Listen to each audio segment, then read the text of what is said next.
We are here to give you real news with commentary, live call-ins, and interviews with local guest speakers. Coming to you live stream via Facebook.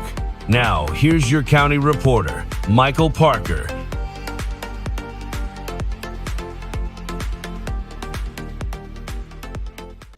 Hey, good afternoon. Coming to you live via live stream via emergency broadcast.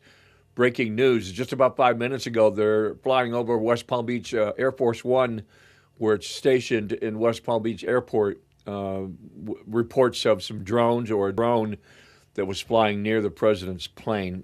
But that was just like 2 or 3 minutes before I came on live. But today I want to do something different for you. We've been talking about a lot of local news. I want to talk to you about what's taking place in the Middle East and what's going on with Iran.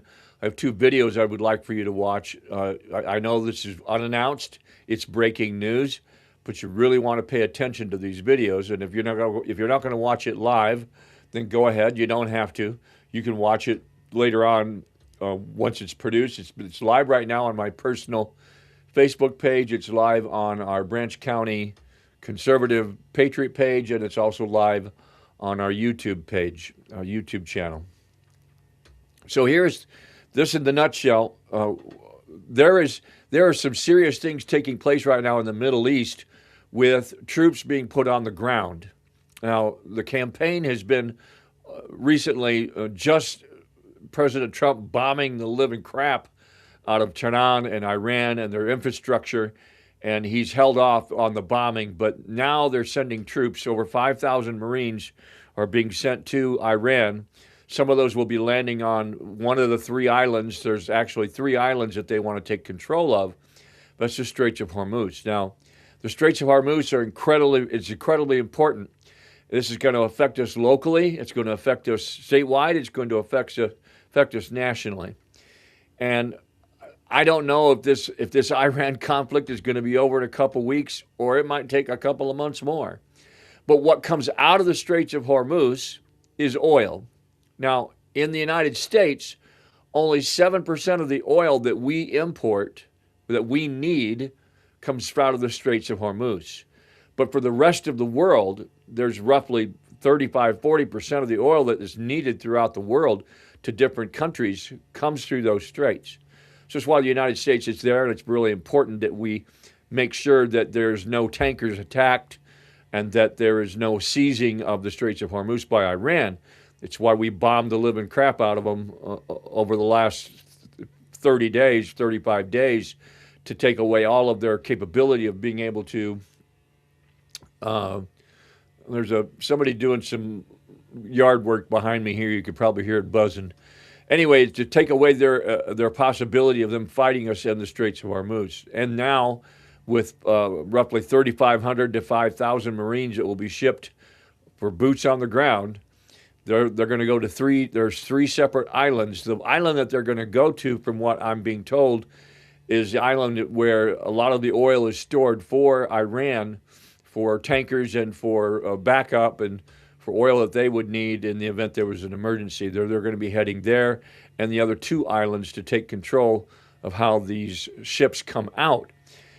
That's one big factor. Another huge factor is how the Middle East, Africa, the European Union, and how these other countries, the Middle East countries, that food is brought to them. And we're talking about ships coming into the Straits of Hormuz. Those are being blocked too, have been blocked by Iran. And now we're trying to take control over that so that doesn't get blocked. So I want you to watch. There's 2 videos I'm going to have. I'll make some commentary on.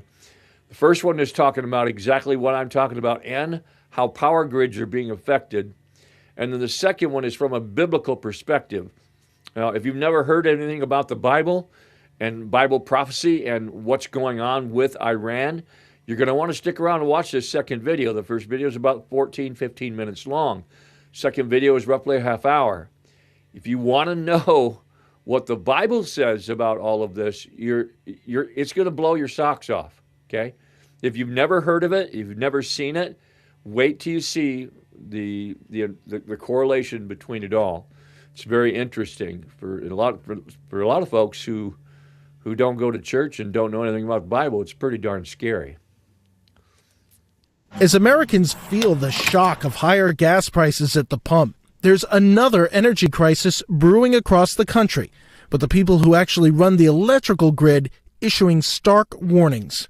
For 100 years, America's electrical system, mostly stable, with blackouts being the rare exception. But when they do happen, they can have exceptional consequences. It's now to the Philippines, which has declared a year-long national energy emergency in response to Iran's blocking of the Strait of Hormuz. There's still no official petrol rationing in place, but some Sydney service station operators have started implementing their own with caps on how much you can spend at the Bowser. And right now, the only thing rising faster than the price of fuel across the city is anxiety and anger among drivers. So this is where we see what he just said, the anxiety amongst drivers. It's all started with the gasoline, but it's going to go further, folks. If this conflict doesn't end quickly, and we're not going to leave the way it is right now. So those of you who have been watching our programs on Wednesday, Saturday, and Sunday on our Prophecies of the End Times Global Ministry Facebook pages and YouTube channels, and this is something that's not going to end anytime soon. And what the implications are for us here locally, these things trickle down, and they trickle down relatively quickly. And so we might see a small reprieve in gas prices, but then if this continues in the manner that it is, if this continues and the boots on the ground are placed in Iran, all of our assets, there's a lot more military assets as far as boots on the ground than just 5,000. But the majority, 60% of our Navy is now in the Mediterranean, in the Middle East. A lot of our firepower as far as our Air Force is there. And to get them there to another regional conflict, for instance, China and Taiwan. Don't think for 1 minute that China and Russia are not watching what's taking place. Don't think for 1 minute that they've not been providing Iran with military equipment, because they have. And China has not given up the aspect of trying to invade Taiwan. Why do they want to invade Taiwan? Because Taiwan is now the #1 computer chip manufacturer in the world. If China can control Taiwan, they can control the technology that goes into these computer chips all across the world. They have a monopoly on computer chips. Indiscreetly, and also involved with that, is that if China, everything that we run in the world is on computer chips. Everything, we depend upon it. If China wants to take out an enemy, easily those computer chips could be mutated. There's other code that could be added to processors and cause military equipment to defect and not work properly, and or be programmed so that it works properly and then it's hidden with a Trojan, and so that when it gets on the battlefield, China can activate that and it deactivates the military equipment. So we don't want China to control Taiwan. That's how important this is with them. We don't want Russia actually beating Ukraine, because if they do, they're going to take control over the entire European continent. They're going to take control they'll go after Poland. They'll go after the EU itself. I mean, Putin's on a mission before he dies to turn Russia back into the old empire that it was the last 120 years ago. And then we just recently heard that nearly $200 million that was funneled to the Ukraine war, that was given to Zelensky, was funneled back to the United States to help pay for Joe Biden's campaign. Don't know whether or not that's true or not, but it was made the mainstream news. All this combined is wars and rumors of wars and things that are taking place. All this is combined is coming to a fever pitch. We'll watch the rest of this video, and I'll make some more comments on it, but pay close attention to about the electrical grid. It comes as some petrol stations in our cities, as you say there, start limiting the litres that customers can buy. Those kinds of restrictions previously limited to regional areas, but clearly spreading despite assurances from the government that petrol supplies are the same as before the crisis. But the supplies are far from stable. Asian economies are being forced to resort to extreme measures. Like the Philippines, it has been forced to declare a national energy emergency today. A first since the COVID pandemic. The country's president, Ferdinand Marcos Jr., announced it himself. He said the Philippines faces immediate danger of low energy supply. President Ferdinand Marcos Jr. announced that he'd signed an executive order to safeguard energy security amid severe disruptions to global supply chains. He warned of the imminent threat posed by the US-Israel war against Iran to his country's fuel supply. The Philippines is dependent on fuel imports, making it particularly vulnerable to disruptions in production and shipping. In Japan, Prime Minister Sanai Takaichi has ordered the release of national oil reserves to stabilize supply and prevent domestic shortages. Tokyo is also coordinating with global partners To me, that's one of the things that it's a really crazy thing to do, is unleash the national reserves in an uncertainty time. If you deplete your national reserves completely, which I don't know if these countries are going to do it or not, but President Trump has done it too, and so would Joe Biden. And to deplete it, it would be crazy. I don't know if you realize it or not. Listen to these facts when it comes to gasoline. In the United States, every single day, 9.5 million barrels of oil is utilized every single day just for vehicles. 9.5 million barrels of oil is refined for gasoline just for vehicles. If you take everything else that's in account that oil is made from, all the plastics and that's got petroleum in it, everything else that oil is needed, diesel fuel, everything else that oil is used for, it jumps up to 23 million barrels per day of oil that's used by the United States. So that's an astronomical amount.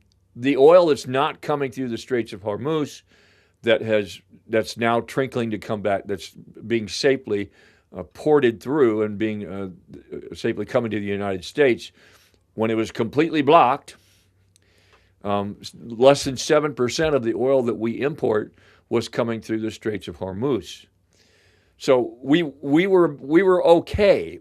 I mean, you take a look at that amount of 7%, you do the math, your gasoline prices should have only gone up somewhere between 25 to 35 cents per gallon. And unfortunately, because of the tension, because of the hype, because of the news, because of the uncertainty of what's taking place over in the Middle East, our gasoline prices jumped $1.20, $1.30, $1.50 a gallon in some places. And folks, if this doesn't get cleared up soon, we can see another major jump like that here in Michigan. We could see $5 gallon gasoline over the next couple of weeks if things begin to worsen and deteriorate in the Middle East. If Iran does have, they've been trying to, all this time, prior to Trump's administration, they've been trying to put together nuclear weaponry. And if they have it and they're holding back, not using it as a last resort, if they do use something like that and they shoot that at the UK, they shoot it in London, they shoot it at any of the other countries that possibly may be where they want to start a regional conflict with, such as you've got Saudi Arabia, you've got Saudi Arabia, you've got Qatar, you have United Emirates. Those three nations have decided to join with the United States in air attacks on Iran. So this is going to get, if it's not taken care of quickly, it could easily get out of hand. and make Katrina, when Katrina hit and when George Bush was in office, we were at $4.49 a gallon here in the United States, and it could make that look like a picnic walk. As Americans feel the shock due to the Iran war. In Vietnam, fuel prices are surging sharply, adding pressure on households and businesses. Sri Lanka is once again facing power cuts as shortages deepen. Pakistan is also facing a similar crisis, where a severe LNG shortage is raising fears of power blackouts within the next 10 days. Bangladesh has hiked jet fuel costs, raising concerns for aviation and trade. Meanwhile, Myanmar has imposed nationwide fuel rationing, highlighting just how widespread and severe this energy issue has become. India. See, and a lot of folks don't realize that. We're one hiccup away, just one hiccup away from having a crisis like this, and there's been a hiccup, and now it's affecting the global supply. Now, the same thing happened during COVID, and oil dropped. Whether you remember this or not, but oil at one point in COVID for 36 hours was trading at a negative dollar amount. What I mean by that is that it went all the way down to zero. And then the computers that handle the future and the prices started pricing oil at a negative dollar amount, as if they were going to pay you to take the oil. So I don't think anything of that nature is going to happen again. But there's so many different things right now that come into play. It's pathetic. We don't know. You're just one major hiccup away from 4, 5, 6 different other types of things that would exacerbate the problem right now with the Iran war. India, one of the most critical economic powerhouses in the region, is weathering the situation. The government in New Delhi has said there is no crisis of fuel as of now, as it works to secure India's energy supplies through the Strait of Hormuz. At North Ride, no ride. The billboard's blank, the taps are off, and everyone's feeling a little empty. Oh, it's ridiculous, isn't it? As this fuel crisis starts to stare Sydney in the face. Very worrying. Statewide, 59 service stations tonight sit empty. More than 200 have no diesel, and more than 300 have a limited range of unleaded. At this Shell site in Cromer, fuel rationing. A 50-litre limit with a ban on tanks and cans. Sydney hasn't seen anything like it in any real way since 1979. Bloody ridiculous, mate. Can't believe it. Not going to last me long in this car. Some are paying much more. As others hoard at home. Panic buying and stockpiling and petrol hoarding. Call it what you will, as many call it out in mock viral videos. You've got to be kidding me, mate. If the energy situation worsens, those restrictions will extend to private vehicles as well. South Korea is also restarting nuclear reactors to raise power generation. Now, during the 70s, a lot of folks don't remember this. I do, but during the 70s, when Nixon took office, they had gas rationing going on, and it was terrible. I mean, all the news stations covered it. People were in lines all the way out, like 2 and 3 miles down a road, in line to get like 10 gallons of gas. That's all they could buy.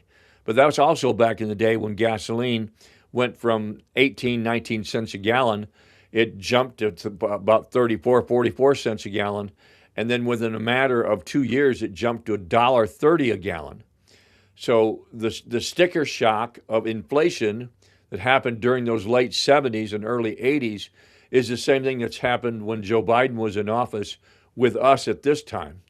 Only it's exponential. You stop and think about your wages and how much money you're making per hour, and then you take a look at what you're paying for rent, heat, groceries, just the basics, car payment, insurance, health insurance. You got kids that go to school, and I mean, you're broke. You try to figure out where the rest of the money is going to come, just to get one thing or two or three things that you need throughout the month. And this type of thing, it easily can become a catastrophic event that's going to affect the entire world if it's not nipped in the bud soon. Now, I voted for our president, and I back him 100%. And I back him even going in and taking care of this regime in Iran. I do.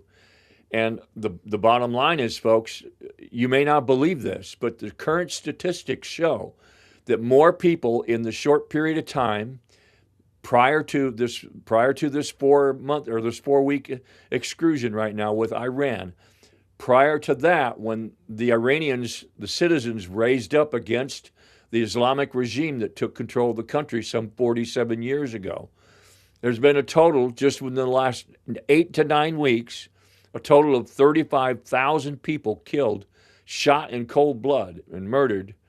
Most of them Iranian democracy Christians, believers, non-believers.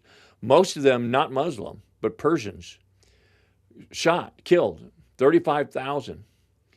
So that's one of the reasons why President Trump went with Israel to invade Iran. Another reason why Iran was invaded was because of, it's called the BRIC nations. And the news organizations won't cover this so much, so I'm going to be real brief. During the Obama administration, China was going around all over the world purchasing and investing into companies that would mine gold. And so that gold would be mined as China would invest. They were taking the trade deficit dollars that we forced them to use in trade when we import and export things to them. We were forcing them to pay us anything that we imported from there, and and then also to use currency, to use the dollar, and so the U.S. dollar, and so anything that we exported to them, they had to buy it in U.S. dollars too. Now, there's a huge deficit in how much we import versus how much we export to China. The bottom line is that China made a lot of money during the Obama administration, and during the Joe Biden administration. The trade deficit was the highest it's ever been in the history of our country. But during the Obama administration, they were taking the money that they converted over and had to use with. They took their national dollar, the yuan, converted it to American dollars, and then they started traveling all over the globe looking for companies that were mining gold. And they were advertising for companies who wanted to get involved in mining gold, that they would invest, they would give them money, loan them money to start a business, to buy the equipment to mine the gold. There was just one catch. Out of all the companies that were mining gold and those that China invested into, they were required to sell all of the gold to China, and typically below market rate, somewhat below market rate. So this went on for 8 years under the Obama administration, as China accumulated nearly half of the gold that we have, that we protect and that we personally own at Fort Knox. China reached the status of being able to walk into the United Nations and say, we demand that the Chinese yuan become a national reserve currency. The reason why you and I enjoy the life that we have here in the United States, the reason why our country is so powerful, the reason why, even though we have to pay a lot of money for rent, light bill, gas, our wages are not that high, we live like kings and queens in comparison to third world countries around the world. That's why so many people want to come to the United States. They want to escape from the poverty that they're in. It's like living like a king, versus especially the poor and the poverty-stricken folks in Mexico and Haiti and all over the world, folks. All over the world. It's why people come to the United States. And so once China got a hold of all that gold and they went into the United Nations, it was vetoed by the United States. One vote. The United States vetoed it. And they wouldn't allow them to have their yuan as a world reserve currency. The veto held so that China would have to produce about another metric ton or two of gold to back their currency. Now, we've been taken off the gold standard for a long time. Nixon did that to us in the early 70s. And so, meaning that there's nothing that backs our currency. The Industrial Revolution went nuts with it. They were throwing paper money after paper money at all this stuff, but nothing backed it. We were on the gold standard prior to President Nixon coming into office. So our gold backed our dollar. Now nothing backs it. Had China gotten permission and was awarded by the United Nations to be able to go ahead and receive world reserve currency status with the yuan, that would have immediately deflated the American dollar upon the acceptance of roughly between 25 to 35%. That means that inflation would have rose in the United States and in most places around the world that accepted the U.S. currency as a main form of currency. They too would have had inflation raised about 25 to 35%. What I mean too with that is the currency would have lost that much of its value on the market. So we would have seen grocery prices through the roof, 25 to 35%. Oil, gas, especially oil and gas, the same way, probably even more money for those than what got hit when Biden was in office with the inflation. And so it would be a very serious situation. That's immediately after the yuan would have become a world reserve currency. Then China would have started competing with petrodollars. Now, China was paying for their oil from Iran in the yuan. They were allowed to purchase the oil in using their currency. And it basically gave them a better deal on the oil when they were buying it. And the same thing with Venezuela when they were buying it. But notice what's happened. Trump went in and got Maduro out and took control of the regime, there's a woman that's the president there now, and they're watching it closely, and they're supposed to be giving us oil. And we got oil out of the deal, but it's to tell them, hey, we're there, we're overlooking you, we're watching over you, we're going to make sure you do the right thing. And if you don't, we're going to come after you too, just like we did with Maduro. So Venezuela is hopefully going to come out of their poverty. They have to get their infrastructure fixed. President Trump has got 4 major oil companies that are going to go there to invest literally hundreds of billions of dollars to fix the infrastructure so that that type of oil that Venezuela got, it's really needed in the United States. It's the Brent crude thick oil that we use in our refineries all across the United States to turn oil into gasoline. It's not the sweet crude and the light crude oil. So that was the reason for the invasion of Venezuela. Then secondly, going after Iran was exporting tons of oil too, but most of it was going to China.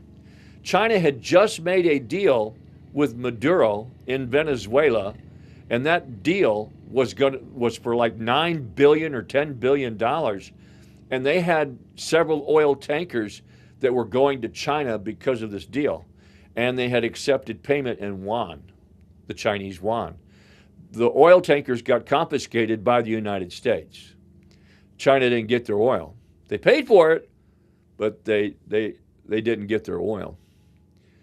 So things really got out of hand with that. Imagine, the second world power of the world, military power of the world, and you ticked them off that way. They spent all that money for nothing. And the reason why is because sanctions had already been in place against Venezuela to sell them oil, but they were still selling them oil and not selling it under petrodollars so they would be monitored. They were selling it to them and accepting the yuan from China. China got cut off. No more oil from Venezuela. Now China is cut off with no more oil from Iran. And the major portion of oil that China was importing was coming from Iran. So now China has to import oil from Russia. Russia's infrastructure is damaged because of the Ukrainian war. Saudi Arabia will sell oil to China, but they have to pay for that oil in petrodollars, in United States dollars. So we got to convert their currency to our dollar. And their currency was inflated more at this time than what the American dollar is. So they lose out on money. They have to pay more per barrel with using the American dollar than what they would with using the yuan. So we've kind of ticked off China a lot. So now with the boots on the ground going to this island, Trump was joking about this being the Strait of Trump, renaming it. And he seriously wants to probably do that. So the Straits of Hormuz, you control those straits. You make sure that the oil comes through freely. You make sure that the oil, that there's no fees where they have to come into the barges, whatever. They got to stop and pay a fee. That all goes away. They don't need to do any of that. So you control that area. And it may be that where boots are on the ground in all three of those islands, that would help control that area. With decimating the military aspect of Iran and them not being able to attack us while we're in the air or on the ground, we can then plan on taking control of the regime completely and going in and taking out every one of them that needs to be taken out. And this would include, it would have to include the Iranian National Guard. And there's literally hundreds of thousands of soldiers that belong to that National Guard. Just today, it was announced that Yemen has joined Iran, the Houthis, in attacking proxy different bases throughout the Middle East that the United States have, and also Saudi Arabia and United Emirates and Qatar have all been hit, along with Israel too. Iran is basically on their last leg, and they're letting go what needs to go with ballistic missiles. They're letting what needs to go, and they don't care who they hit. And this is what's the most dangerous part about it. They don't care. So as the rest of the world is basically sitting back on the edge of their seat, waiting to see what the United States and what Israel is going to do in order to settle the differences with Iran, one thing that's not being communicated too thoroughly to the news media is that we're not leaving until the regime and all of it that was there is gone, done away with, assassinated, killed, annihilated, whatever. And I'm not just talking about military equipment. I'm talking about boots on the ground. So we're in this more than likely for a little bit longer than what most folks realize. The most important part is making sure that the Straits of Hormuz is open, that the tankers can go through freely, even if they have to be escorted by military and they're not shot upon. And then you have insurance companies who are part of the conglomerate of the oil industry, that your oil has to be you want to insure your oil when it's on a tanker. You don't, especially if it's stolen or if pirates come along and try to take over it. That was a lot longer dissertation that I wanted to give, but I want to go ahead and go back to this video. And as Americans, we oversees NYSO, which runs the grid in New York. Rich, you say the grid is at an inflection point. What does that mean? Really, it's a confluence of a number of different factors. So we're on the cusp of really new technologies coming onto the grid, and it's really got us concerned about our ability to meet reliability for not only for New York City, but for the state as a whole. Dewey says on a peak day, the demand is 32 to 33,000 megawatts. Now they have proposals for 13,000 more megawatts in demand for AI alone, a nearly 50% increase. At a time of significant load growth, we're actually retiring more generation that we're building, and that gives us some concerns. New York is connected to about half of the country through the Eastern Interconnection, and Dewey says everyone is talking about the problem. What we're seeing is the story in New York is a very similar story across all the other regions. Another grid operator called PJM handles power in 13 states and D.C. They say they've got the same problems. They're letting new data centers connect only if they bring their own power plants online too, or they have to agree to power down when the grid gets stressed. It's becoming a political hot topic, with protests against new data centers at town halls across the country. And in California, some projections indicate a doubling of the state's demand in the next 10 years. For the companies that actually have to deliver the power, it's all they're talking about too. We know across the country we need to generate more power and we need to invest in infrastructure to move it, and that's what we're all focused on. Now, the problem with that, folks, is that how that's going to affect us here locally. Now, there's all kinds of data centers that have been proposed, but they're being blocked. Recently, there's several different places they want to break ground and put in data centers. These data centers are going to suck in a lot of electricity, a lot. Some of them will require between 8 and 10,000 megawatts. Now, to give you a perspective of how much that is, when the coal power plant in Owasso was activated and was running with coal, it produced roughly 8,000 megawatts of electricity. It was responsible for giving electricity all throughout the state of Michigan and throughout the Midwest, for that matter. Every one of the municipalities here locally was buying their electricity from that coal power plant. They were getting it. Union City got it. Jonesville got it. Hillsdale got it. North Adams, Litchfield, Coldwater, Quincy, Brunson. Everybody was pulling power from that particular coal power plant in Owasso. Then Biden basically shut it down and said that it wasn't worth. It was the Green Initiative. People who lived by the coal plants some folks were complaining, other people wanted to leave open. It was a major employer in the town, and they didn't want to lose it. And the coal power plant was owned by none other than Consumers Power. So Board of Public Utilities, Coldwater Board of Public Utilities, is basically a middleman. They have some substations here and there, one out on Garfield and the one here in town on Bennett Street. And they have a couple of others in different places. They have a larger substation out there by Clemens because they have to have it. They have to have the large substation out by Walmart Distribution Center. They have to power those areas. And so more electricity has to be brought in. The demand surpasses the amount of electricity that could possibly be produced. Now, solar panels were being activated and the coal plant was still being operated. Because it was being shut down and was supposed to go completely out of commission, Consumers Power started powering it down. They also started laying off people, and there was a skeleton crew as they're operating this power plant. Even though Consumers Power had invested nearly $1 billion in upgrading the plant so that it would meet clean air standards, which it did, and it does. It could be fired back up. It could employ people, and there was a 75% improvement in air quality from that coal power plant. But Consumers Power doesn't want to do it. And the reason why they don't want to do it is because they're losing $600,000 a day in operational costs because they'd have to hire people to bring them back to run it. Then they'd have to invest in the infrastructure too. They've already converted over to solar wind or some windmills and solar panels.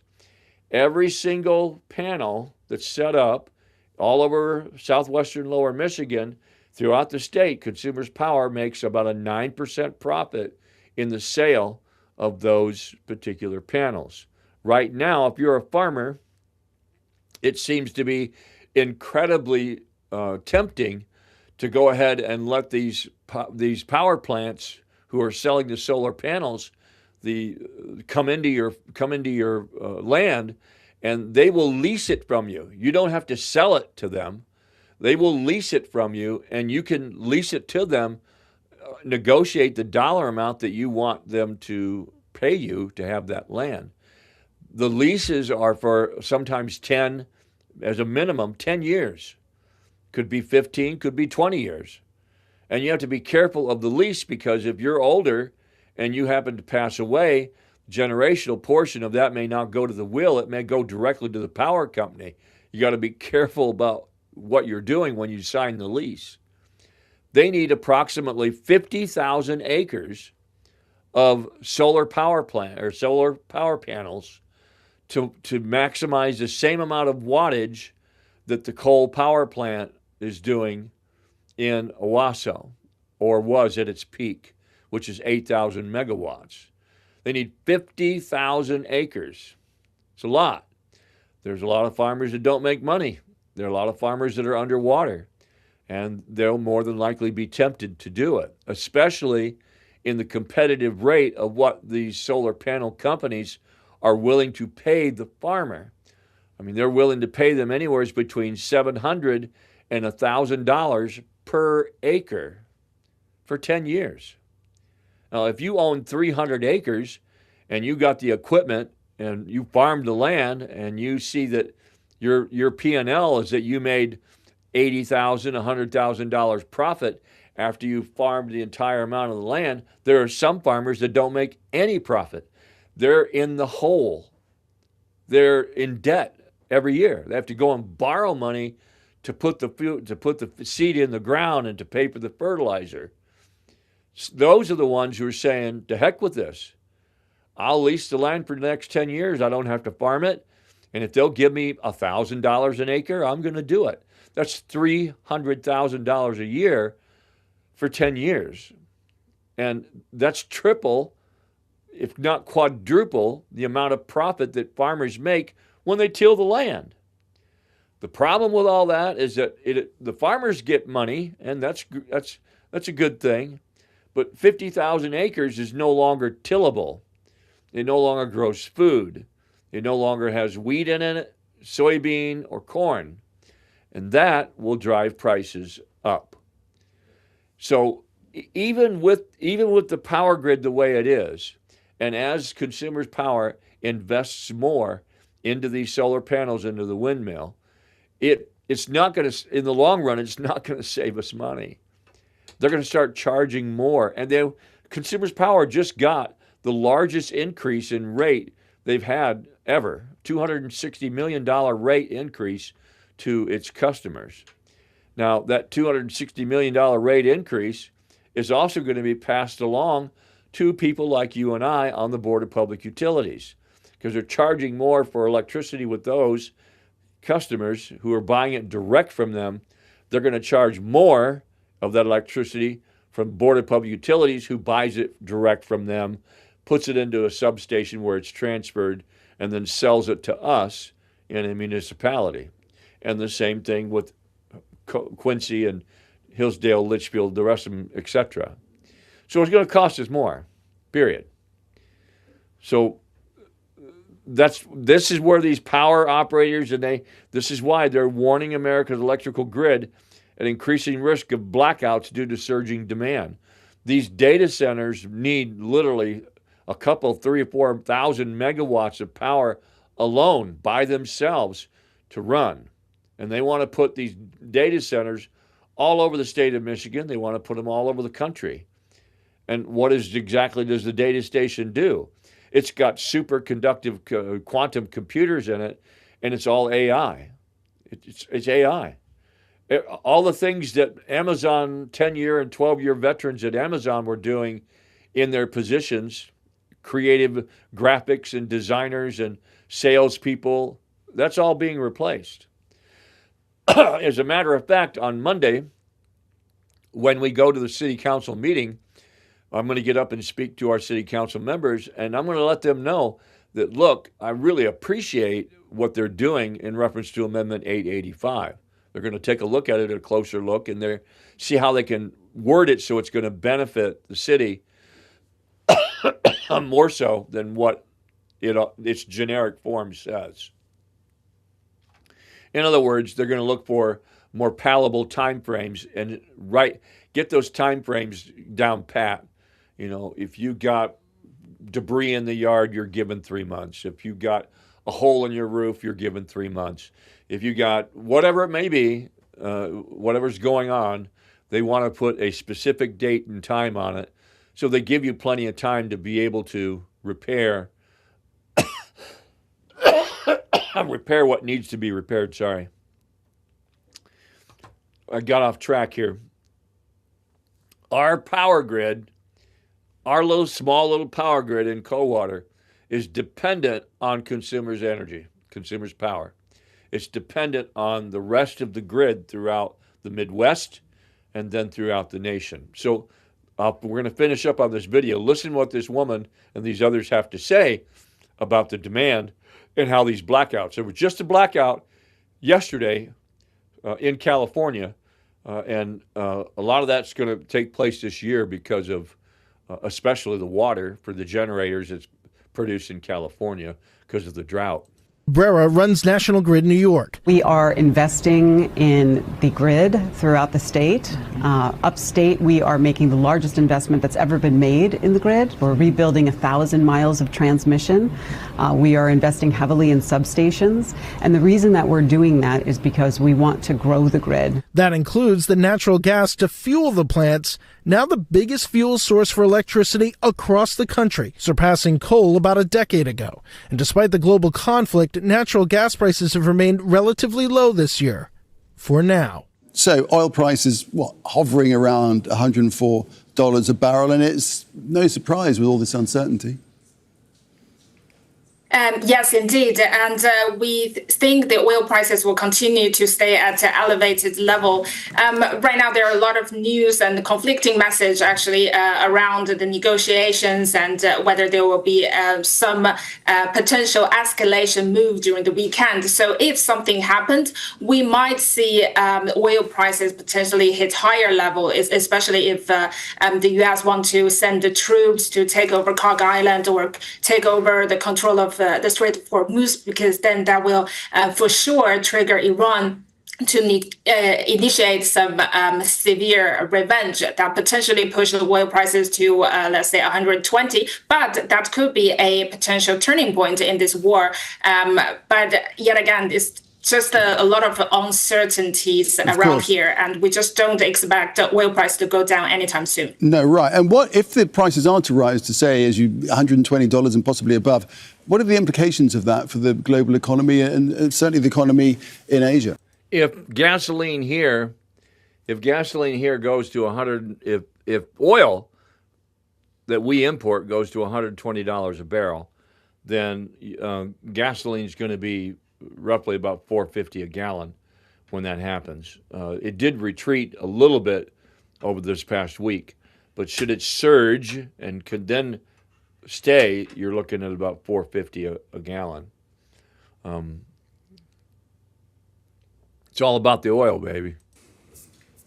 Right. So I think it really depends on what Asian countries we're talking about. For instance, like Japan, they still have a sizable oil inventories and they can continue release from these stockpiles, whereas some other countries like the Philippines, like Thailand, and even Australia, they don't have much oil reserves. So the higher oil prices not only means higher fuel price to them, that the pain is for real. Like there's just simply no gas in the station, and probably they need to ground the airlines at some point. So if the war drag along, let's say until mid or late April, we might see some severe implication like a civil unrest or some crisis in a humanitarian way. All right. The world is running low on energy. And it is not a gradual decline, it is a shock. A war in West Asia has disrupted the flow of energy like nothing before it. How are governments around the world responding to the challenge? The response has been varied, but it falls into a clear pattern. Some countries are controlling supply, others are capping prices. A few are restricting how energy is used, and one has taken a completely different direction altogether. The first tool is supply control. This means governments stepping in to decide where energy goes and where it does not. In India, the government invoked emergency powers. This tool is rarely used, but it allowed the government to redirect energy supplies across the entire system. Refineries were ordered to maximize production of LPG. To protect that supply, India cut gas allocations to industrial users. Factories came second. Kitchens came first. The government also barred households with piped gas connections from refilling LPG cylinders. India also moved to secure its import pipeline. It expanded its energy supply network from 27 countries to 41. The logic is straightforward. Do not depend on any single region. See, and this is exactly what I'm talking about too, in reference to how vulnerable the power grid is with oil or with natural gas, and how these countries help take care of themselves, bring it in. So, and the refineries that they have. In a regional conflict with what Iran has been attempting to do, they want to take out any oil that gets sold to the United States. If you are a producer of oil, Brent crude, the thicker, the dirtier oil, and you pipeline that or you sell that through ships to the United States, you can expect to be attacked. At least that's what it was prior to the air campaign of bombing that the United States had done. So Iran was looking to cripple the United States economically as revenge for what they had done by attacking and taking out their nuclear facilities. China took a similar approach, but in the opposite direction. Where India restricted what came in, China restricted what went out. It banned the export of refined fuel, keeping its petrol and diesel within its own borders. Japan took a third route entirely. It released supply it had already held in reserve. Prime Minister Sanai Takaichi confirmed the decision this week. Finally, I do wonder, down the line, once all this is over, will nations be reassessing where their energy comes from and how they get it? I think so.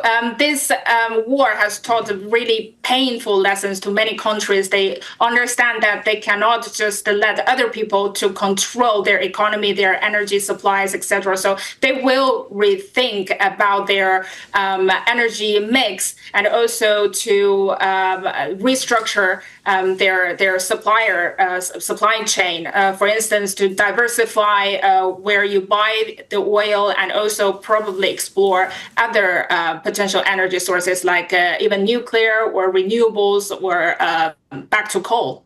Of course, and especially with this push for power-hungry AI data centers happening. We're going to have to leave it there. This is produced by Jason A. He's on Patreon. You can donate money to his cause. He's on. He's also on YouTube, but you can look him up. Just type in Jason A. and be able to donate.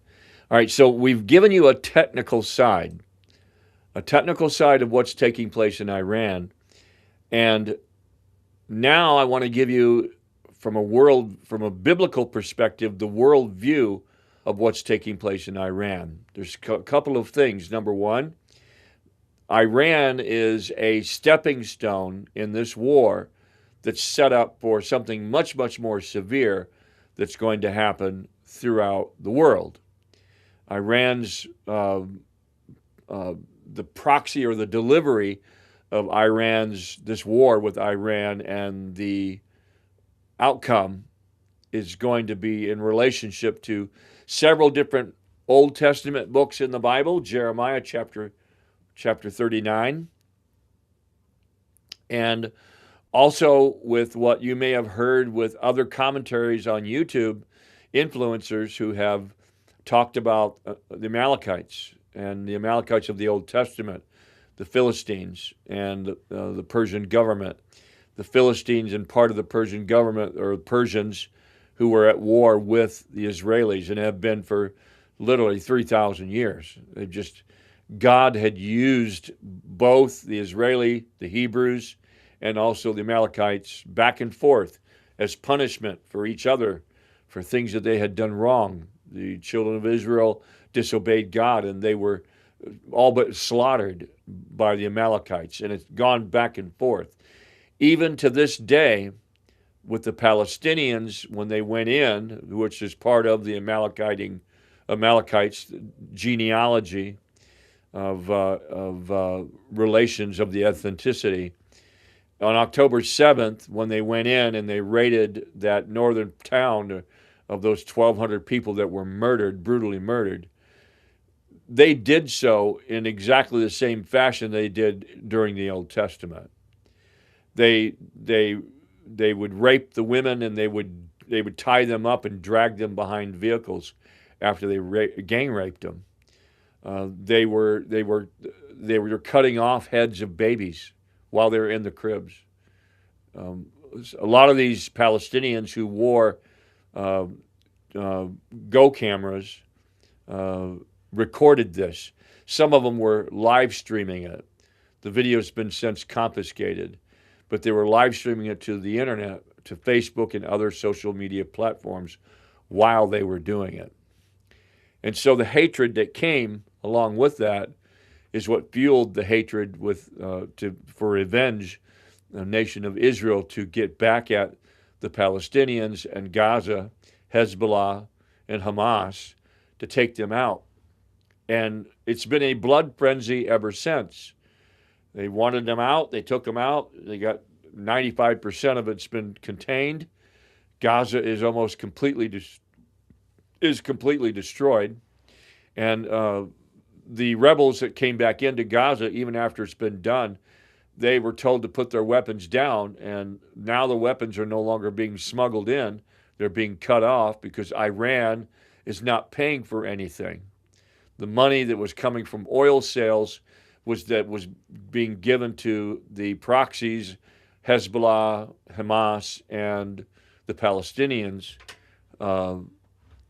It's all cut off. So now they don't have the ability to get the military equipment that they need, the ammunition for the guns that they need, and more of the guns they need to go to war with. So they're cut off. So I can see strongly how this all has turned into a huge conflict with Israel taking control of fighting Iran, also the United States helping Israel do so, bringing all this together so that they can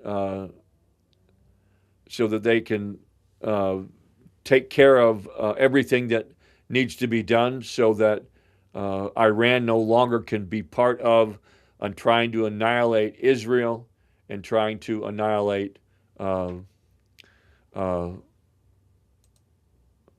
me do this real quick. Trying to annihilate the United States. Hang on, let me get with Steve real quick.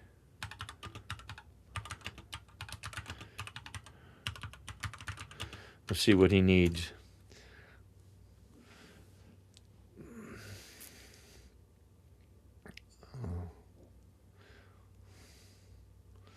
So we'll see what he needs. Hang on real quick.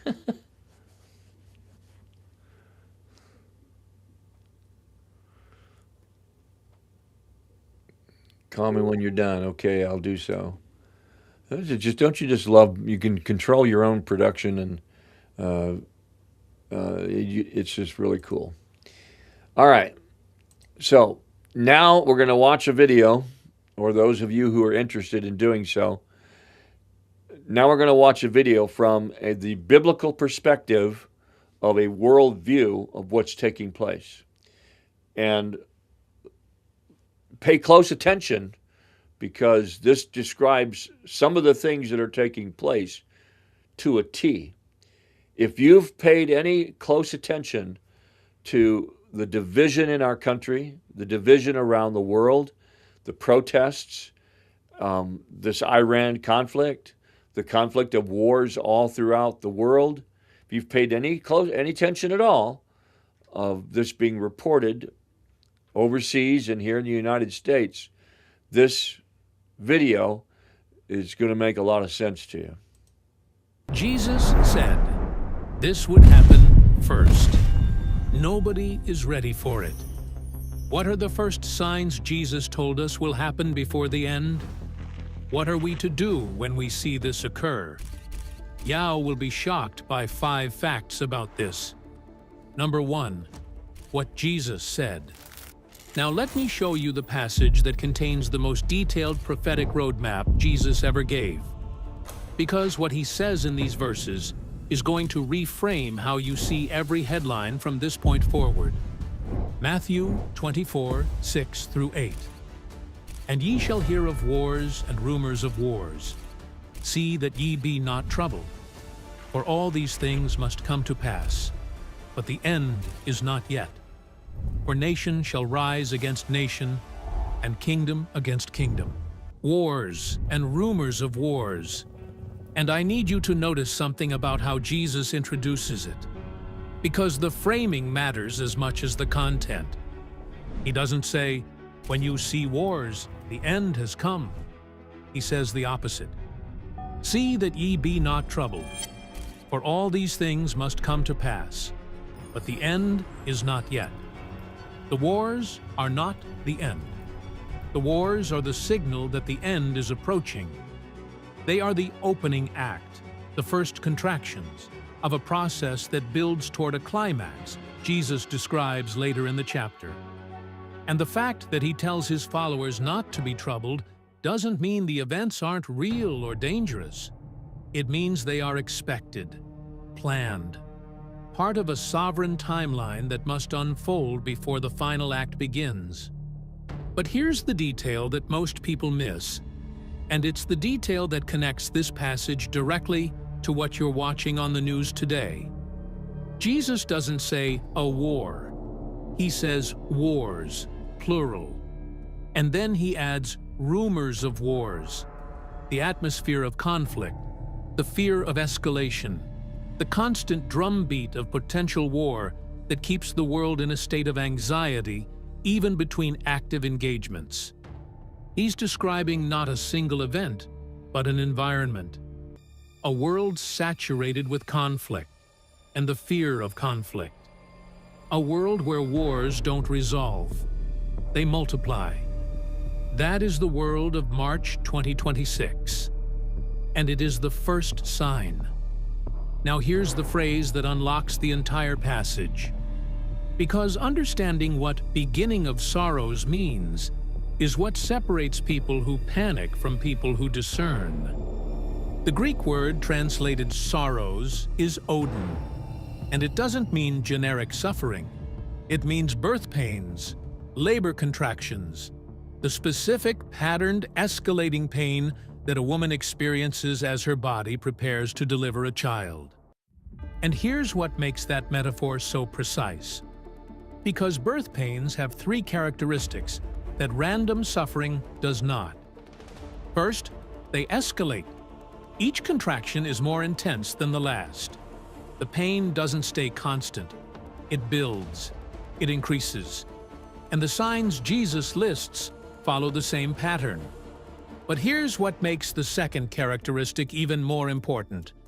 Because it's the one that tells you how close the delivery is. Second, the intervals shorten. Early contractions are spaced far apart, hours between them. As labor progresses, they come closer together. Minutes, then seconds. And the prophetic events Jesus describes follow the same pattern.